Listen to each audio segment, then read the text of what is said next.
Hi friends, welcome to my channel. ఈరోజు YT studio వలన మనం ఏం తెలుసుకోవచ్చో చూపిస్తాను. చూడండి friends, YT studio app open చేసిన తర్వాత ఇక్కడ మనకు టోటల్ సబ్స్క్రైబర్స్ కనిపిస్తున్నారు.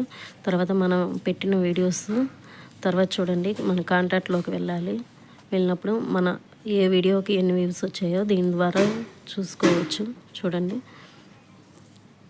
తర్వాత ఎనీ లైట్స్లోకి వెళ్తే మనం ఎప్పుడు ఏ వీడియోకి ఎన్ని వ్యూస్ వచ్చాయో చూడవచ్చు. తర్వాత ఇప్పుడు 48 అవర్స్లో ఎన్ని వ్యూస్ వచ్చాయి, 1 మినిట్లో ఎన్ని వ్యూస్ వచ్చాయి దీంట్లోకి వెళ్ళి చూడవచ్చు. చూడండి ఫ్రెండ్స్, ఏ వీడియోకి ఎన్ని వ్యూస్ వచ్చాయో, ఎన్ని గంటల్లో ఎన్ని వ్యూస్ వచ్చాయో చూసుకోవచ్చు. తర్వాత కామెంట్, ఏ వీడియోకి ఏం కామెంట్ వచ్చిందో దీంట్లో చూడవచ్చు. తర్వాత టోటల్ మన సబ్స్క్రైబర్స్, మన వాచింగ్ అవర్స్ దీంట్లో చూసుకోవచ్చు. చూడండి ఫ్రెండ్స్. ఓకే ఫ్రెండ్స్, నా ఛానల్ ఫస్ట్ టైం చూస్తే సబ్స్క్రైబ్ చేయండి, లైక్ చేయండి, కామెంట్ చేయండి. మరొక వీడియోతో మీ ముందుకు వస్తాం.